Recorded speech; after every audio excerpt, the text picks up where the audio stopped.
Hello and welcome to another edition of the Fatu Network News Review. Today is 2nd October 2018. My name is Omar Wali. 350 Russian tourists have arrived in the country for 2018-2019 tourist season. We'll be talking to the Russian Honorary Consul to the Gambia, Lamin Manga. And I'll also be talking to Fatu Kamara on the oil issue. Yesterday we had a guest here and who said Gambia will get only 0% from the oil. As he said, 40% has gone to one company, another 40 given to one, another 20% has been given to another company, which means the government of the Gambia has 0%. Fatu Kamara will join me and we will clear all those things here on the Fatu Network. But before all that, I will start with the standard. My urges government to sit with striking teachers. You may know since on the 24th of this last month, Teachers for Change have embarked on a sit-down strike, excuse me, calling on government to address their demands such as ID card, increment of salaries and allowances, hardship, among other things. But the leader of the Gambia Moral Congress has called on the government to accommodate further dialogue with the radical teachers group, the Teachers for Change. What matters here is the national interest. At the heart of this interest of overriding welfare, excuse me, of our children at most public schools. If the academic year is adversely affected, we will commit gross negligence against our children, my Fati told the Standard newspaper during an interview. Fati also said that many government officials have their children in private schools who will not be affected by threats of industrial actions by the teachers, and those privileged students will benefit from learning through the full length of the academic year. That is my Ahmed Fati in an interview with the Standard newspaper. GAF not taking over the security at State House. The Chief of Defense Staff of the Gambia Armed Forces, Lieutenant General Masane Kinte, has told the journalist that the security are not taking, the Gambia Armed Forces is not taking security at the State House. The Chief of Defense Staff has said that, contrary to widespread rumors, the Gambia Armed Forces have not been taking over security at State House. I think this is important that we clear the air on the issue. What we have in place is an arrangement to increase the security presence at State House, said CDS Kinte. He was addressing journalists at the Defense Headquarters yesterday as he began a nationwide tour of military facilities across the country. He added that, so what we used to be at State House initially was an arrangement where the PIU are responsible for the security together with economic forces. But once our personnel in Presidential Guard security return from the trainings in Senegal, we find it necessary to inject them into the State Guard to beef up security and ensure a shared responsibility between economic PIU and the Gambia Armed Forces, CDS Kinte noted. National Assembly, the first report because MD was absent, that is the National Assembly Select Committee on Public Enterprise, on Monday resolved on the deferred annual activity report and the audited financial report of the Gamtel for year ending 31st December 2014 and 31st December 2015 respectively. The committee is chaired by Halifa Sallah and the member of Serekunda constituency, who informed the top brass of Gamtel that they cannot conduct business in the absence of the managing director of Gamtel. Ex-parliamentarian called for term limit, that is Mamadou Selouba, the alcalde of Basse and the former National Assembly member, has urged members of the Constitutional Review Commission to include presidential term limit when they are drafting the new constitution. He was speaking on Friday at the governor's office in Basse during Constitutional Review Commission pre-consultation meeting with the regional governors and traditional leaders across the country. TRRC clarifies 900 million UN support. The Executive Secretary of Truth, Reconciliation and Reparation Commission has clarified that the $20 million President Barrow secured from the United Nations is not meant for only TRRC, and it's not going directly to TRRC coffers. Baba Gala Jallow said the money will be used by UNDP to fund TRRC project as well as other projects in other sectors towards peace building. Dr. Jallow clarification came after a widespread comment that the money is meant for the TRRC directly, and over 200 kilograms of cannabis seized in West Coast alone. That is the Maulafal, the Commission of Drug Law Enforcement Agency in West Coast region, has disclosed that over 200 kilograms of cannabis and some quantities of cocaine have been confiscated this year alone. Commissioner Fall made this disclosure on Monday during a press briefing. He revealed that a particularly interesting case on 31st August when a naval police attacked a Bintang River crossing point tried to stop a suspicious boat whose occupant eventually fled, leaving behind 4 bags filled with cannabis bundles. And he also narrated that other cases in Brikama as recently on the 24th of September, when officers found 22 bundles of suspected cannabis in boots of a vehicle, whose lone driver has since been arrested. He said that a similar arrests were made in Kalaji, Brusubi, and Sanya. Commissioner Fall thanked the police for their hard work and collaboration in fighting drugs in the country. On the Voice newspaper, and Salah failed coalition government, that's Dudu Kasajata, a Bakau-born politician, one of the prominent political activists in the country, could call Dudu Kasajata, alleges among others that Halifa Saleh, the Secretary General of PDOIS, has failed President Adama Barrow-led coalition government. The Bakau-based politician observed that Mr. Saleh was the spokesperson for 7 political parties that formed the coalition against the former regime of Yahya Jammeh, saying that he, Mr. Saleh, remained in battle until the defeat and subsequently the departure of Jammeh into exile. But unfortunately, Saleh rejected offers of taking any position in the coalition government. Hence, he failed the coalition as most colleagues took up various positions except Halifa Saleh and his team. Banjul is an alarming state. That is the National Assembly member for Banjul Central, Mohammed Ndau, has described the condition of Banjul as an alarming state, with all the roads and sewages dilapidated, coupled with bad scent, flooding of waste, and at the entrance of the terminal. And he said that this thing has to be addressed, cognizant of the fact that Banjul is the capital of the Gambia. And VP recounts 22nd September UDP attack. We had that story here. Hussein Utabo of the United Democratic Party and other party members celebrated or commemorated the 22nd September 1996 ambush on UDP supporters when they were on their way to Banjul.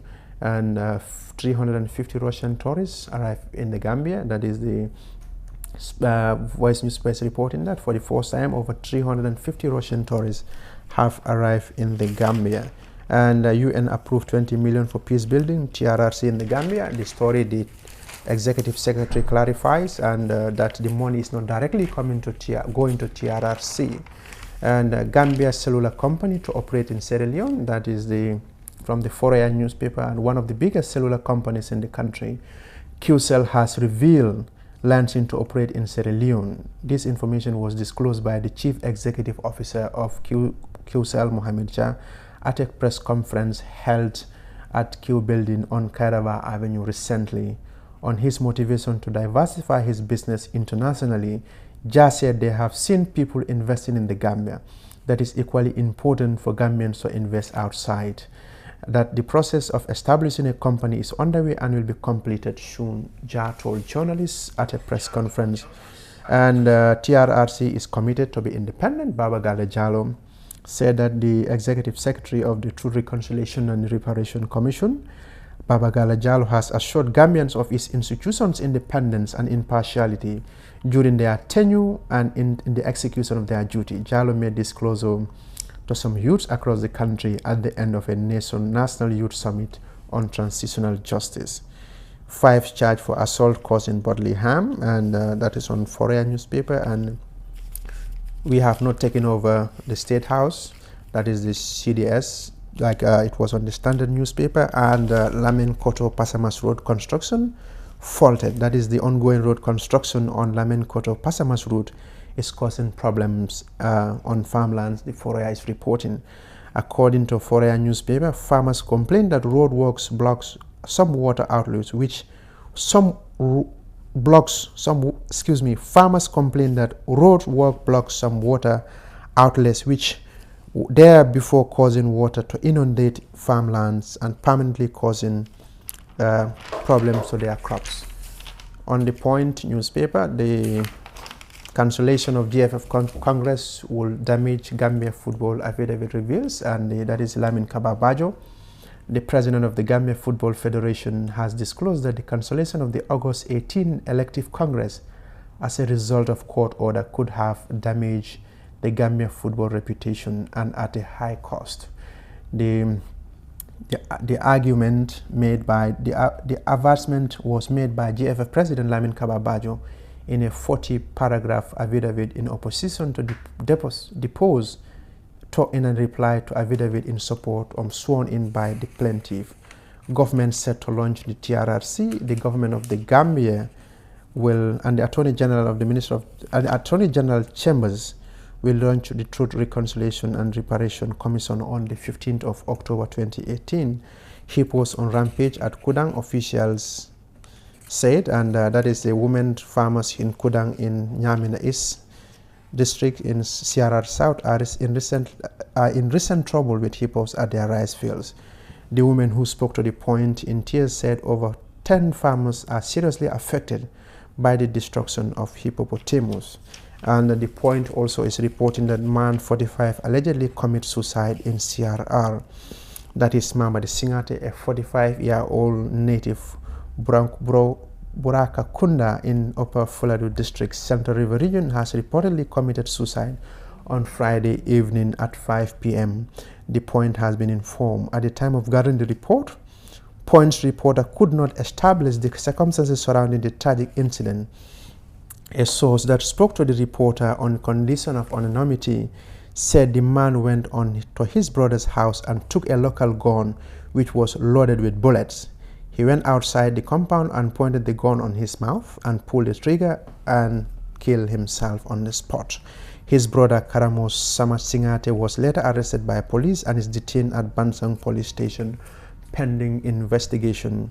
The source also further added that the gun belongs to the deceased late father, but added that since he passed away, the gun was under the custody of the deceased brother. Other sources in CRR added that the gun was not licensed and the body of the deceased has been taken to Edward Francis Small Teaching Hospital in Banjul for post-mortem. Meanwhile, the government spokesperson Ibrahim Sankare has issued a statement that following weeks of tension and threats of imminent strike by a section of, or his, as he put it in this thing, a disgruntled teachers from the government schools in solidarity with network of mission schools teachers, the government of the Gambia is pleased to announce that the feuding parties have amicably resolved the problem and that all teachers are expected to report to work immediately. According to the press release, teachers will resume work on the 3rd of October 2018. Well, viewers, that's all we have for you on the newspapers, and on the press release also we have on here. And I will see if Fatou Camara is online, available. We'll talk to her and ask her about what she knows about this oil thing that has been on. Yesterday I had the BBC correspondent, Frederick Tending, who told us that the Gambia government will not benefit anything, but that seemed to trigger a debate. And many people are asking questions. I tried to talk to the oil minister or a petroleum minister, but he is not available. So but Fatou Camara is privy to some information, and I also, she will shed light on those issues. Meanwhile, I will try Fatou if she is not available, and I will try and talk to Lamin Manga, the Russian ambassador or Russian representative to the Gambia, and to discuss about the 350 Russian tourists that are arrived in the country. Hello, Fatou. Hello. Yes. Yes, Fatou. Welcome. How are you doing today? Well, thank you very much. I'm doing great. I'm sorry I couldn't do video. Okay, that's not a big deal. Yesterday we had Frederick Tending, the BBC Africa correspondent who covers Gambia, Senegal and Guinea-Bissau. And during the interview, he made us understand that the oil that we are all talking about, Gambia will not benefit anything. Fabs got 40%, Petronas 40%, and Anes got 20%. What do you know about this thing, and what can you tell us? Well, thank you very much for the opportunity. And unfortunately, I could not watch your interview with Frederick Tendeng, but I had a lot of good stuff about it. I was going to catch up, but unfortunately, I couldn't make it. But hopefully later. Yeah. But yes, I have been following up on this oil issue, and I got the opportunity to speak to officials from the Ministry of Petroleum and also to some of the people who are working with FAR. And what I found out is that the exploration of oil, like, it's not new in the Gambia, and it's not the first time. Like, this has been going on since in the 50s, when this force happened. And I'm sure that a lot of Gambians know by now that the Gambia drilled only 3 oils before, and that they did not discover any oil at this time. But we also know that now a license has been given to Erin, and Erin is expected to be taking the lead in this. But what Erin did, because it is so expensive, they decided to farm out to you just mentioned, to FAR Oil. So FAR Oil actually is getting 40%. Sure. 40% of the shares, and also, well, do we even call that shares? So 1 second, I'm trying to make sure that I go back to my notes. I'm writing a story about this. Okay. So hopefully it will come out soon. Because this is an issue that everyone is talking about, and I want to be very clear on this when I explain it. Right. Because it's a very technical issue as well. So the Gambia government gave a petroleum exploration license to Erin Energy Corporation. So Erin ended up selling 80% to FAR Limited. I'm sure you know about about FAR, because right now there is a lot of talk about it. For those who don't know, FAR is an independent Africa-focused Australian Securities Exchange company. They do oil and gas exploration. So Erin farmed out 80% to them. So FAR actually, in turn, also farmed out 40%. You know, FAR has 80%, so they farm out 40 to Petronas. Okay. So now it will be Erin 20%, Petronas 40%, and FAR 40%. See, that's 100%. Right. When Gambians say we're getting 0%, that's what they're talking about. But that 0% is not for the oil, that's for the exploration process. Because the exploration process is going to take a long time. We read that it is going to start in October, and the whole exploration process would take about 45 days. And this 45 days they will spend between 40 to 100 million US dollars. So that is the one that the Gambia government is staying out of. Because what happened, we know that we're suspecting that there is oil, but we cannot confirm it. But because the oil well in Senegal is very close to the blocks that that is licensed to Erin, which is the 2 blocks, they're thinking, okay, if Senegal has this, then maybe we have it. But the Gambia government is saying we don't want to take this risk because this is going to be expensive, Omar. It's between 40 to 100 million US dollars just to do the exploration. So that is why I gave it to Erin. Erin gave to FAR, and FAR also invite Petronas, so that all of them would be putting their monies together to make sure that they take part in this drilling process. So the drilling is going to take place this month, which would take 45 days, like I said, and after that, we're going to have the appraisal stage. The appraisal is when they would know the quality and the quantity of oil. That is when that will be determined. Oh, do we really have oil? And what is the quality and what is the quantity?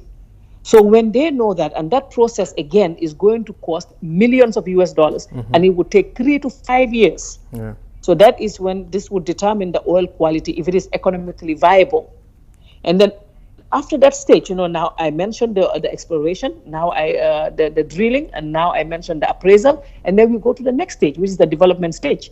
So with that development stage, there's also a process where infrastructures needed will be put up for us to start extracting the oil. And this process will also take 3 to 5 years, costing billions of US dollars. So after that stage, then we go to the production stage. The production stage, that is when the oil is taken out and then we start selling. So if we go to that process, the Gambia government will be back now. Because this time, we did not take the risk. Remember, Erin, Petronas, and FAR already spent billions of dollars. I'm sure they know that there's oil, because I don't think they also want to take the risk, but governments do not like to take this risk. So they would leave it with these companies.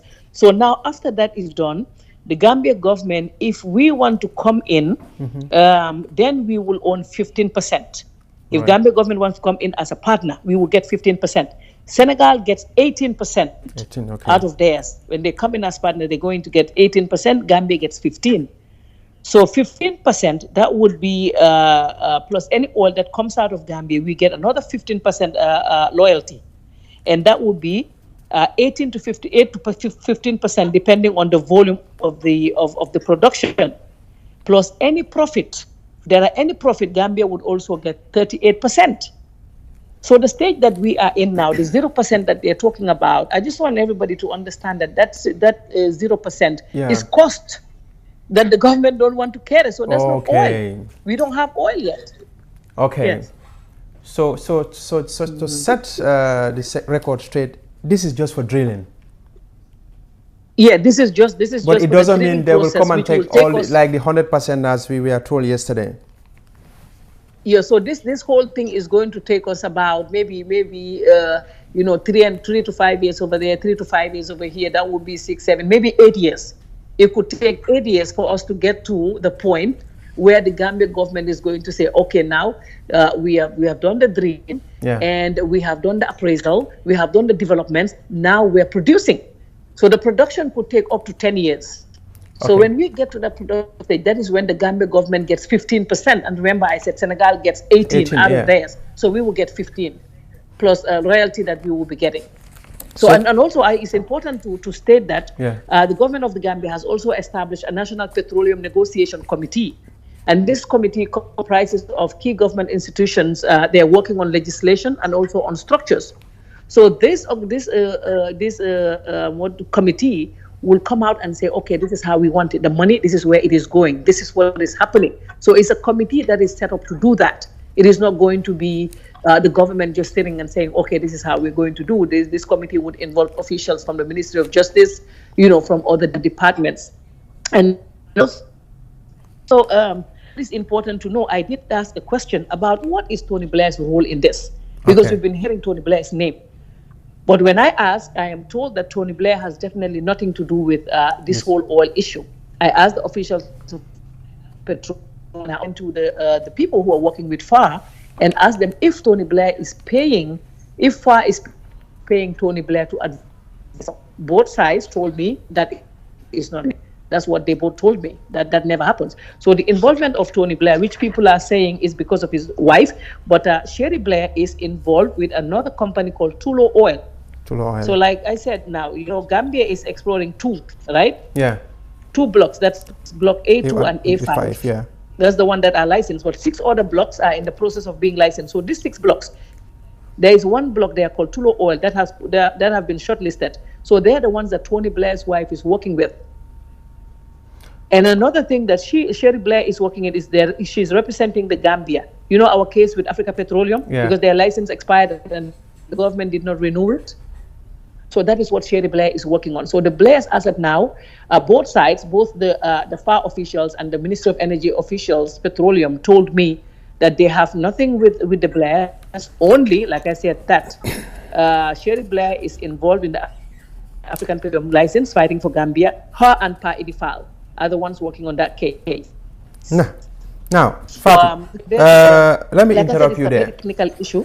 It's very technical. Like you said, it's technical. That's why. But to get things clear, the reason why they are talking about 0% because government cannot afford or cannot be involved in the drilling process. But when it comes to benefiting, like when the actual exploration started, Gambia will get a percentage like 15 because Senegal is getting like 18%. 15. We will get 15. Senegal has 18. If we want to come in as partner, and then we'll get 15.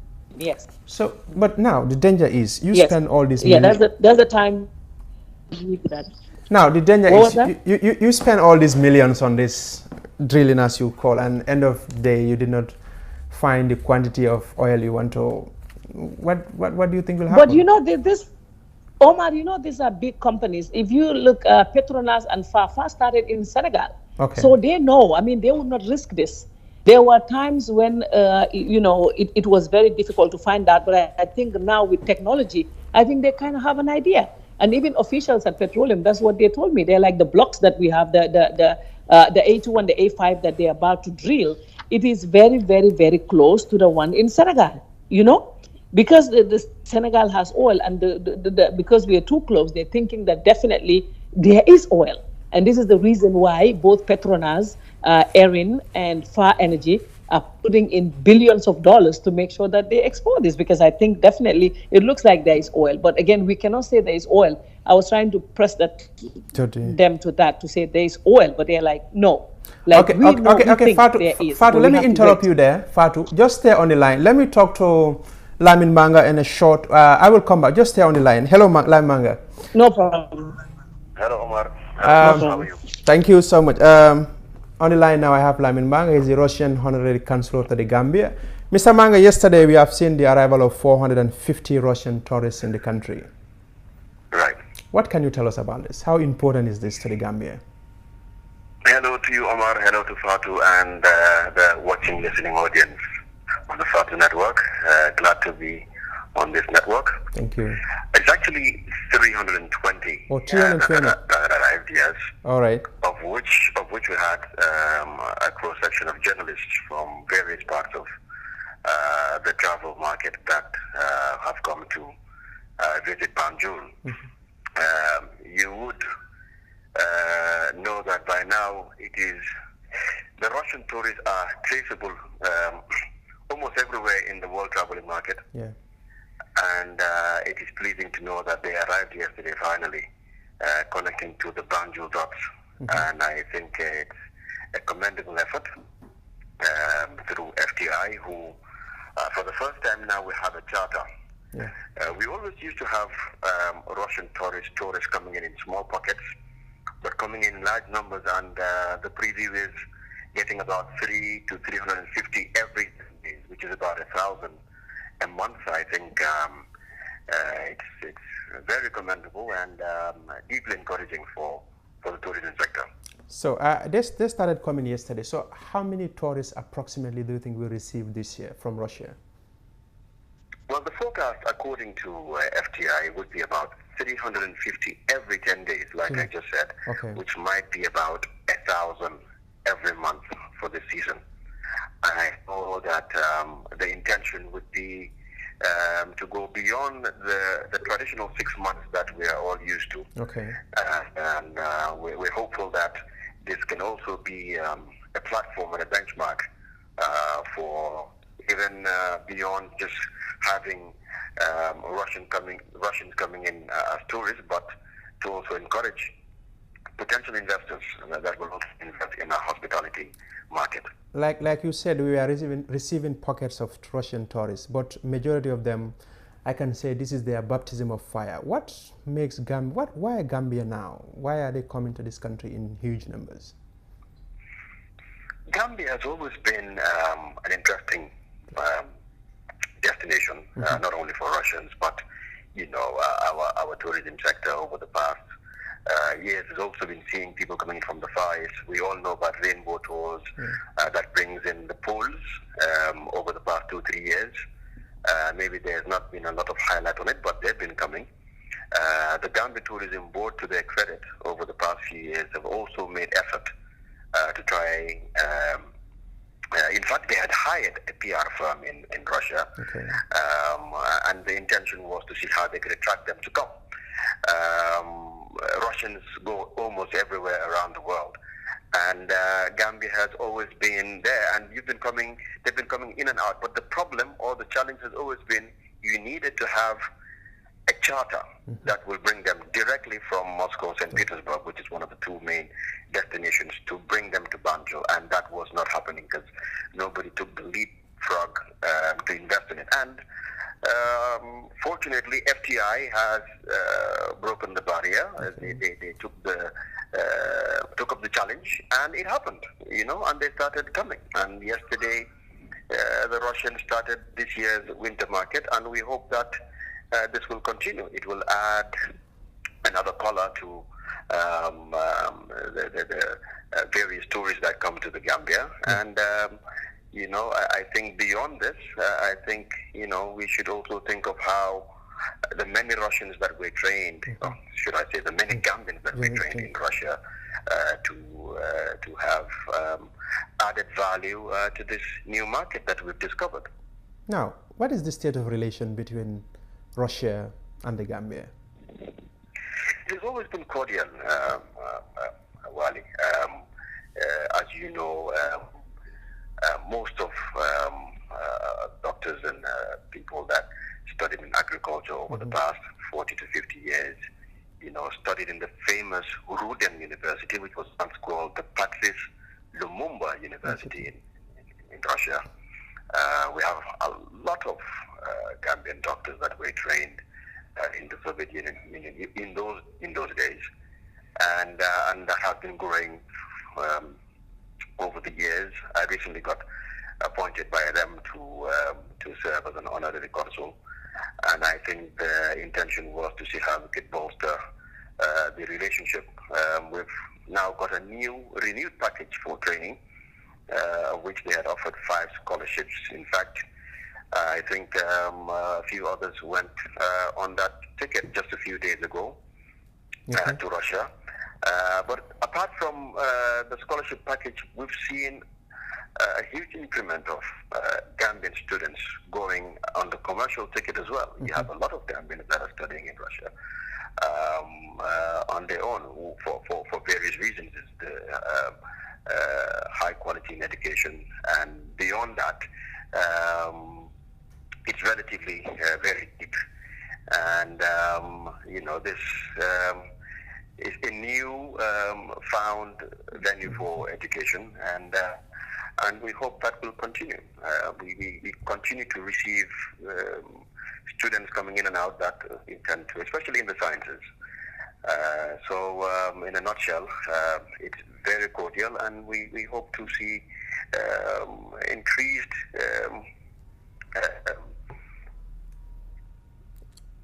development in other areas and cooperation. So in a nutshell, I think that is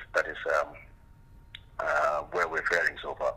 Thank you so much. But before I leave, do you speak Russian?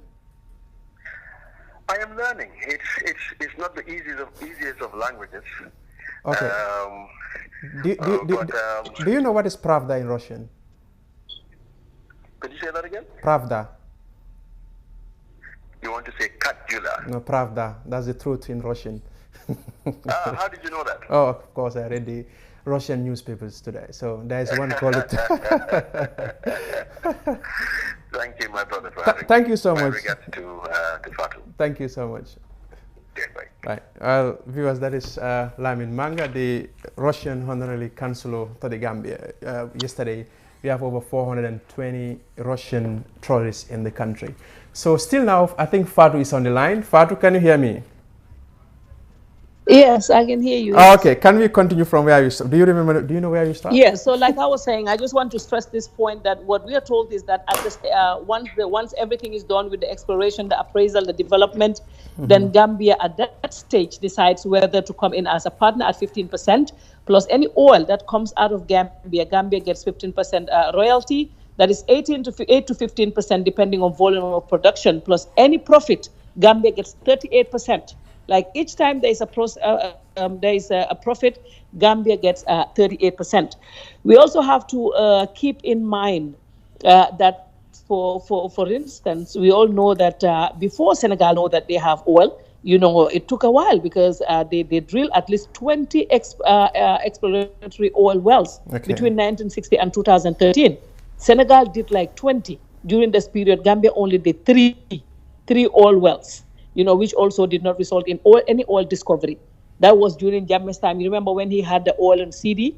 Yeah. So now that is why now we're going to do only 2 blocks. That is the block A2 and block A5. Okay. And after that is done, like I told you, we have other 6 blocks that right now we have companies. FAR is involved in that. They're shortlisted. Tulo is shortlisted. Petronas, and also there's another company, a Swedish company, that is also shortlisted.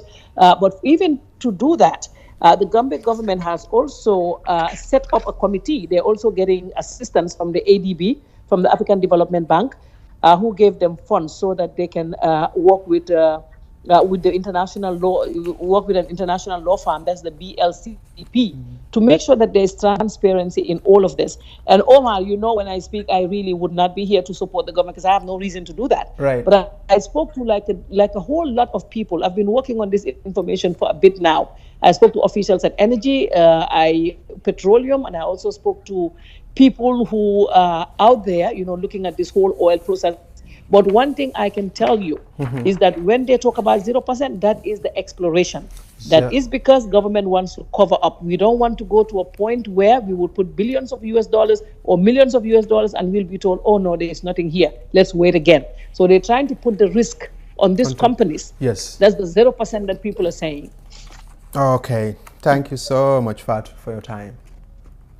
Yes, thank you very much. And for those of those who missed this, I'm right now working on the report. It's almost almost ready. Okay. I just want to double check it, and then we will publish it, and they will have all the information. And we will definitely be following up on this. But just to assure Gambians that this whole process is going to take about 10 years before we even start chopping oil money. But it could take up to 10 years. So, yes, we are only at the exploration process. We'll be followed by appraisal, and then we go to development, and then we go to production. So it's going to take maybe 10 years. Even if Barrow does 2 terms, he may not still be there when the oil comes out. Okay, before you go, I was surprised that last time you were like, okay, where are you Barrow before? Was that? You were like, when he chartered the flight to go to attend the United Nations General Assembly, you were like, I'm done with Barrow. I'm wondering, where are you Barrow before? Well, no, but you know, we all supported his government because, Omar, you cannot have a baby and then you start beating the baby or you kill the baby. Okay. So, you know, we are like, we all of us contributed in making this, you know, this change possible. So because of that, we were all there. But the only reason, like, I do not hate Barrow as a person. What I don't like is the fact that he took a private flight to the US when the Gambians are poor. We know there is no water. We know there are no good roads. That's the part that I was pissed about. But it's about, you know, sometimes you get really pissed with even your own children. And you said, I don't even want to see you again. And then the next minute, you know, they're out again. And then you feel sorry for them again. I am not saying that I hate him, but Barrow needs to really, you know, he needs to take his time and try to see what the priorities of that country are. It is not about, we do not hate him. I wrote about the First Lady, and I see people there saying, you guys are jealous. What are we going to be jealous of? We're protecting them. For instance, what happened with the First Lady's Foundation? Right now, she's going to lose a lot because, you know, in the West, when you talk about Omar Wali, the first thing we do is to go and Google Omar Wali, right? Sure. So when her foundation goes anywhere and try to make money, the first thing they would do, okay, let's Google her. You Google her and all that you see, Fatoumata Kodole, Fatoumata, where is the money? That's not going to look good on our First Lady. Sure. And also, I just want to take advantage and talk about this. When I share stuff from Fatima Jabi, a lot of people would say, oh, you don't like Fatoumata Babaro, but you like Fatima Jabi. I do not hate Fatoumata Babaro, but I have a personal relationship with Fatimata Jabi. If Fatimata was not at my house, I'm at her house. Yeah. If she wasn't driving my car, I was driving her car. So we were that close. I have photos that date back from how many years? So when I share my friend, I don't share First Lady. I share Fatima Jabi, my friend, when she looks nice. I don't share Fatima, the First Lady. Even when I call her PA, she will be like, Fatu, why are you calling my PA?